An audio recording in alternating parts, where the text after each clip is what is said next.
Khan career study channel पर आप लोग का स्वागत है।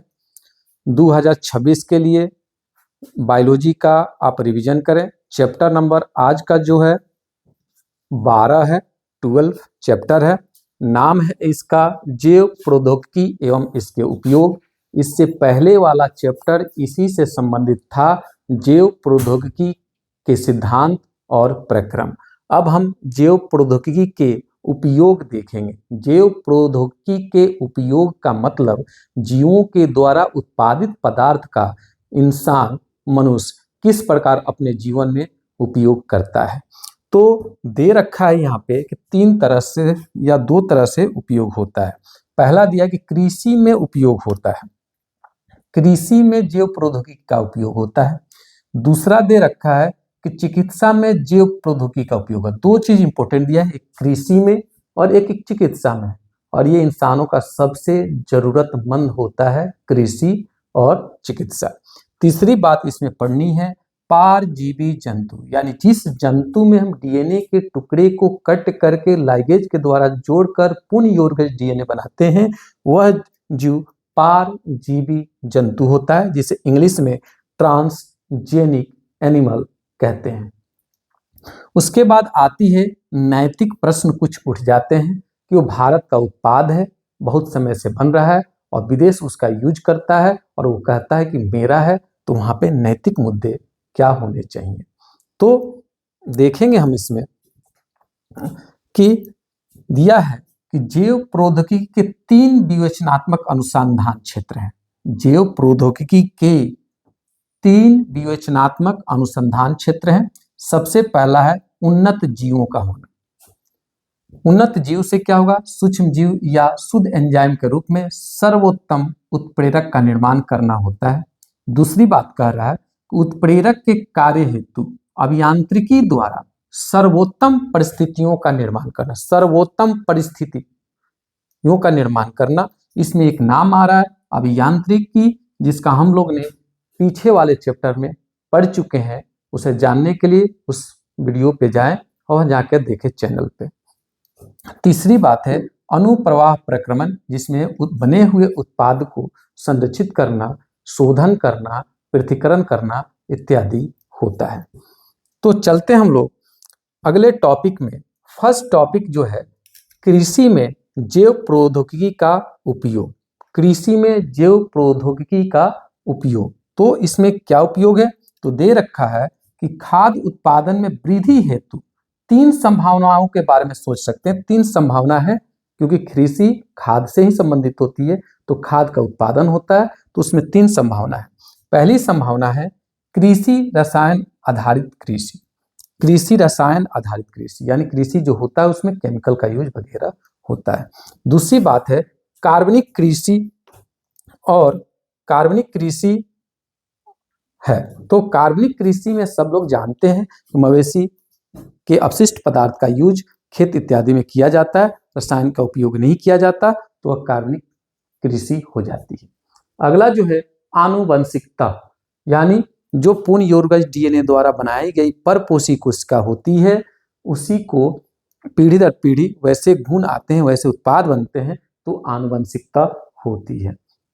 इस तरह से यहाँ दे भी रखा है कि आनुवंशिकता के आधार पर एक जीव बनता है, जिससे हम लोग आनुवंशिकता रूपांतरित जीव, इसको जेनेटिकली मॉडिफाइड ऑर्गेनाइजेशन कहते हैं। इसका शॉर्ट फॉर्म एग्जाम में आता है जीएमओ, जेनेटिकली मॉडिफाइड ऑर्गेनिज्म होता है। अगर किसी परपोषी कोशिका के डीएनए को कट करके उसमें वांछित जीन के टुकड़े को जोड़ देते हैं, तो वह जो जीव है अब आनुवंशिकता रूपांतरित जीव होता है। अब उसकी हर पीढ़ी में वह गुण उस जीन के कारण उत्पन्न होंगे। आगे देखेंगे कि आनुवंशिक रूपांतरण द्वारा क्या होता है। तो आनुवंशिक रूपांतरण करने से अजैव प्रतिबलों के प्रति अधिक सहिष्णु फसलों का निर्माण हो जाता है, यानी वह पौधा जो ठंड में नहीं होता है हो सकता है आनुवंशिकता जीएमओ के कारण, या सूखा सहन नहीं करता है तो हम सूखा सहन करने वाला पौधा भी बना सकते हैं। ताप, लवण इत्यादि सहन नहीं कर सकता, तो आनुवंशिकता रूपांतरित जीव जैसे हम बना सकते हैं कि वह ठंड बर्दाश्त कर सके, सह सके, सूखा, लवण, ताप इत्यादि सह सके। आगे दिया हुआ है कि रासायनिक पीड़कनाशकों पर कम निर्भरता करना, यानी जो हम लोग कृषि में पीड़कनाशक यूज करते हैं उसका यूज ना करके भी हम काम कर सकते हैं आनुवंशिकता रूपांतरित जीव के द्वारा, क्योंकि वह पीड़कनाशक हमें अप्रत्यक्ष रूप से हानि पहुंचाते हैं। तीसरी बात है, कटाई पश्चात होने वाले नुकसानों को कम करने में सहायक।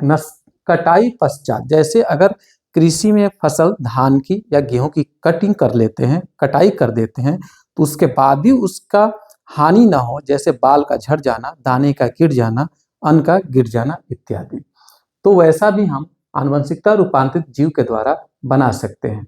उसके बाद दिया है कि पौधे द्वारा खनिज उपयोग क्षमता में वृद्धि। जैसे हम लोग जानते हैं कि फल मूल में विटामिन या खनिज लवण, हरी सब्जियों में खनिज लवण इत्यादि की मात्रा अधिक होती है। इसे हम चाहें तो आनुवंशिकता रूपांतरित जीव के द्वारा धान और गेहूं, मक्का इत्यादि में भी इस तरह के खनिज, लवण, विटामिन इत्यादि का उपयोग कर सकते हैं या वैसे पौधे उत्पन्न कर सकते हैं। अगला दिया है खाद्य पदार्थों के पौष्टिक स्तर में वृद्धि। पौष्टिक स्तर का मतलब हुआ, जैसे हम जानते हैं कि चावल, गेहूं इत्यादि में कार्बोहाइड्रेट की मात्रा अधिक होती है, उसमें हम आनुवंशिकता रूपांतरित जीव बनाकर उसमें प्रोटीन, वसा, विटामिन, खनिज इत्यादि को भी परपोषी कर सकते हैं, वृद्धि कर सकते हैं। इसमें सबसे इम्पोर्टेंट जो आ रहा है, सबसे इम्पोर्टेंट जो है इसमें वह है बीटी कपास का नाम। बीटी कपास दिया है। बीटी कपास एक आनुवंशिकता रूपांतरित जीव या पौधा है। इसमें बीटी जो है उस बैक्टीरिया का नाम है जिससे ये बनाया गया। बीटी का फुल फॉर्म होता है बैसिलस थ्रिंजिएसिस, यहाँ पे दिया भी है बैसिलस थ्रिंजिएसिस है। बैसिलस थ्रिंजिएसिस एक बैक्टीरिया है जिसके डीएनए में एक विशेष प्रकार का जीन पाया जाता है। जो जीन विशेष प्रकार के कीट के अंदर अगर जाता है आंत में, तो उसके पीएच मान के कारण वह पॉइजन में कन्वर्ट हो जाता है, या ये कहें कि सक्रिय होता है और उसकी आंत फट जाती है और उसकी मृत्यु हो जाती है। तो इस तरह से इस पौधे को बनाया गया है, जिसे बीटी कपास के नाम से जानते हैं। दिया भी है किताब में कि यह जीव विष बैसिलस को यहाँ पे दिया है, प्राक जीव विष निष्क्रिय रूप में होता है, निष्क्रिय रूप में होता है। ज्यों ही कीट इस निष्क्रिय जीव विष को खाता है, जो विशेष प्रकार का कीट है इसे खाता है, तो इसके रवे आंत में क्षारीय पीएच के कारण घुलनशील होकर सक्रिय रूप में परिवर्तन हो जाता है। सक्रिय जीव विष मध्य आंत के उपकलीय कोशिकाओं की सतह से बंधकर उसमें छिद्रों का निर्माण करते हैं, जिस कारण से कोशिकाएं फूलकर फट जाती है और परिणाम स्वरूप कीट की मृत्यु हो जाती है। तो इस तरह से बीटी कपास नामक पौधा बनाया गया है। उसी तरह कुछ पौधे और भी बनाए गए हैं, जैसे पीड़क प्रतिरोधी पौधा। पीड़क प्रतिरोधी पौधा में पीड़कनाशी का यूज होता है। तो यहाँ पे पीड़कनाशी ना यूज करके इसी तरह के जीन को क्लोन करके उसके डीएनए में स्थानांतरित करके ट्रांसजेनिक जीव बनाया जाता है, तो वह पीड़क प्रतिरोधी पौधा हो जाता है। तो इस तरह से हुआ, कृषि में क्लियर हो गया, कंप्लीट हो गया कि जैव प्रौद्योगिकी का उपयोग किस तरह से एनसीईआरटी के बुक में मेंशन है। अब देखेंगे चिकित्सा में जैव प्रौद्योगिकी का उपयोग कैसे है। तो चिकित्सा में जो बात करने जा रहा है उसमें बात आती है इंसुलिन की, जो हमने अगले चैप्टर में भी समझा रखा है। तो इंसुलिन का होता है, इंसुलिन एंजाइम है जो शुगर के पाचन में मदद करता है। शुगर के जब पाचन की क्रिया नहीं होती है तो व्यक्ति को जो रोग उत्पन्न होता है उसे डायबिटीज कहते हैं। तो डायबिटीज से बचने के लिए इंसुलिन का तैयार करना होता है। इंसुलिन तैयार करने का काम मानव का पेनक्रियाज करता है, हिंदी में बात करें तो अग्नाशय करता है। और पेनक्रियाज जब इंसुलिन नहीं बना पाता तो इसे हम लोग को बाहर से लेना पड़ता है। बाहर से जो जिससे बनाया जाता है ट्रांसजेनिक जो जीव है उसका नाम ई कोलाई बैक्टीरिया है। तो ई कोलाई बैक्टीरिया इंसुलिन नामक एंजाइम उत्पादित करता है जो डायबिटीज नामक रोग को नियंत्रित करता है। तो यह जीन चिकित्सा में जैव प्रौद्योगिकी का उपयोग हुआ। दिया भी है यहाँ पे कि मधुमेह रोगियों द्वारा उपयोग में लाए जाने वाले इंसुलिन जानवरों और सुअरों को मारकर उनके अग्नाशय से निकाला जाता था। पहले के जमाने में पहले सुअर से ही इंसुलिन प्राप्त किया गया, लेकिन वह सुअर से बना हुआ इंसुलिन जो है वह एलर्जी उत्पन्न करता था। तो उसकी जगह दिया भी है यहाँ पे कि एलर्जी उत्पन्न करता था, तो उसकी जगह ई कोलाई बैक्टीरिया को प्रयोग में लाया गया। क्योंकि ई कोलाई बैक्टीरिया 20 मिनट में ही 1 से 2 हो जाती है, तो 24 घंटा में लाखों करोड़ों होती हैं और अधिक मात्रा में इंसुलिन भी तैयार करती हैं और एलर्जी भी उत्पन्न नहीं होता। तो इस तरह से जीन चिकित्सा में जैव प्रौद्योगिकी का उपयोग होता है।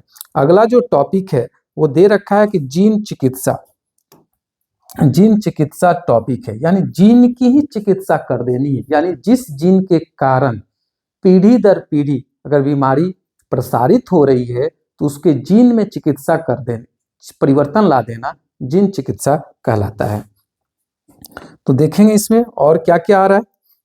तो इसमें दे रहा है कि जीन चिकित्सा में जो आ रहा है वो है आणविक निदान। तो जीन चिकित्सा करने से पहले हमें करना क्या होता है, आणविक निदान करना होता है।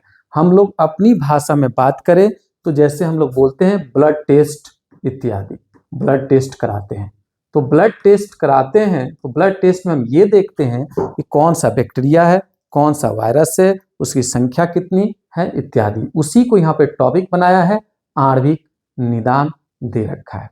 दिया भी है रोगों के प्रभावी उपचार के लिए उसकी प्रारंभिक पहचान एवं उसके रोग क्रिया विज्ञान को समझना अति आवश्यक होता है।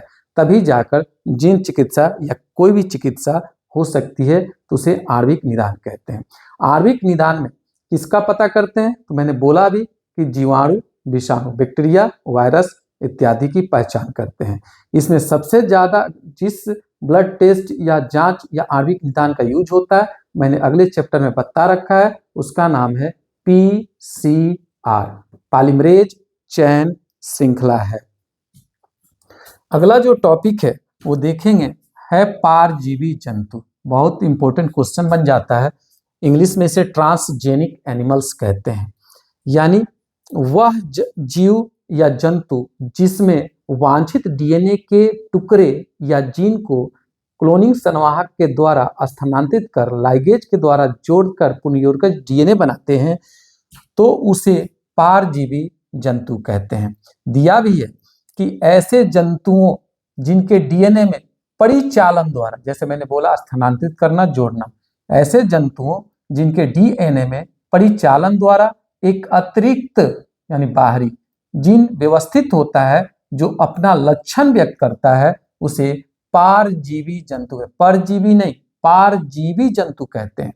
परजीवी जंतु कितने बन चुके हैं अभी तक, तो यहाँ मेंशन है परजीवी चूहे बने हैं, खरगोश बने हैं, सुअर भी तैयार है, भेड़ भी है, गाय भी है, मछली आदि पैदा हो चुके हैं। लेकिन इसमें सबसे इंपॉर्टेंट ये चीज होता है कि सबसे अधिक परजीवी जंतु कौन है, जो ऑब्जेक्टिव में पूछता है वो है 95% से अधिक चूहे हैं। उसमें सबसे अधिक मात्रा में परजीवी जंतुओं में चूहे आते हैं। इसमें होता क्या क्या चीजें, क्यों बनाए जाते हैं परजीवी जंतु, तो यहाँ पे मेंशन है सामान्य शरीर क्रिया और विकास। सामान्य शरीर क्रिया और विकास को जानने के लिए परजीवी जंतु बनाए जाते हैं। रोगों का अध्ययन करने के लिए भी, समझने के लिए भी परजीवी जंतु बनाए जाते हैं। उसी तरह जैविक उत्पाद भी बनाने के लिए परजीवी जंतु बनाए जाते हैं, जैसे मैंने इंसुलिन के बारे में ई कोलाई बैक्टीरिया द्वारा समझाया। तो इस तरह से परजीवी जंतु बनाए जाते हैं। उसके बाद और भी है, जैसे दे रखा कि टीका सुरक्षा के लिए भी परजीवी जंतु बनाए जाते हैं। उसके बाद है रासायनिक सुरक्षा परीक्षण इत्यादि के लिए परजीवी जंतु की आवश्यकता होती है। अब यहाँ पे जो लास्ट टॉपिक है बहुत अच्छा है, समझाने लायक, वो है नैतिक मुद्दे। नैतिक मुद्दे का मतलब सीधा सा मतलब है कि नियम तो कुछ होना चाहिए। कुछ प्रोडक्ट बनते हैं किसी कंट्री में, बहुत पहले से बन रहे हैं, और उस प्रोडक्ट पर कोई दूसरा कंट्री अपना प्रभाव या अपना अधिकार समझ ले बैठता है, वो मेरे द्वारा ही बनाए जाते हैं। तो वहाँ पे नैतिक मुद्दे की आवश्यकता होती है। तो इसमें सबसे पहला जो आएगा उसे बोलेंगे पेटेंट। इसको हिंदी में दे रखा है एकस्व। एकस्व का मतलब एक, मालिक जब एक रहे तो उसे एकस्व बोलते हैं। जैसे कोई उत्पाद मेरे देश में बन रहा है तो उसका जो एकस्व है, अधिकार है, मेरे ही देश का हो तो उसे पेटेंट बोलते हैं। पेटेंट प्राप्त किया जाता है आधिकारिक तौर पर, कागज के तौर पर, लिखित तौर पर, तो वह पेटेंट होता है। अधिकार प्राप्त करना, उस पर एकस्व प्राप्त करना, अधिकार प्राप्त करना पेटेंट कहलाता है। यानी अगर उस उत्पाद का कोई दूसरा व्यक्ति या दूसरा देश प्रयोग में लाता है, बेचता है, खरीदता है, तो उसके मुआवजे के रूप में कुछ ना कुछ उसे देना होगा, वापस देना होता है। इसी तरह की बात एक आती है धान की। धान में जो सबसे इम्पोर्टेंट शब्द यहाँ पे मेंशन है वह है बासमती धान। बासमती धान का पेटेंट अमेरिकन ने बना रखा था, अमेरिकन एकस्व में बन चुका था। जबकि हम जानते हैं कि बासमती धान भारत या एशिया महादेश की में बहुत पहले से हो रहा था। इसके लिए अंतर्राष्ट्रीय स्तर पर केस, मुकदमा इत्यादि हुआ और अंततः यह इसका अधिकार भारत को प्राप्त हुआ। उसके बाद यहाँ पे देखेंगे बायोपायरेसी शब्द क्या है। दिया है कि मल्टीनेशनल कंपनियों एवं दूसरे संगठनों द्वारा किसी राष्ट्र या उससे संबंधित लोगों से बिना व्यवस्थित अनुमोदन यानी बिना आज्ञा लिए और क्षतिपूर्वक भुगतान, उसका हानि अगर जो पहुंचता है, क्षतिपूर्वक भुगतान के जैव संसाधनों का उपयोग करना बायोपायरेसी कहलाता है। बहुत बढ़िया से दे रखा है कि अगर कोई कंपनी उसका अनुमोदन करता है, यूज करता है, और उसके यूज के कारण जो क्षति होती है वह भी उस देश को कुछ उसके उपलक्ष्य में नहीं देता है, तो इस प्रक्रिया को बायोपायरेसी कहते हैं। जबकि जब पेटेंट प्राप्त होता है तो उसका अनुमोदन देना होता है। तो इस तरह से यह चैप्टर जो है बायोटेक्नोलॉजी, जैव प्रौद्योगिकी का संपन्न होता है, कंप्लीट होता है। इसे आप एक नहीं दो बार देखें और 2026 के रिवीजन करें। इस वीडियो को आप लाइक करें, सब्सक्राइब करें, शेयर करें कि हम अगला चैप्टर लेकर आपके सामने हाजिर हों। धन्यवाद।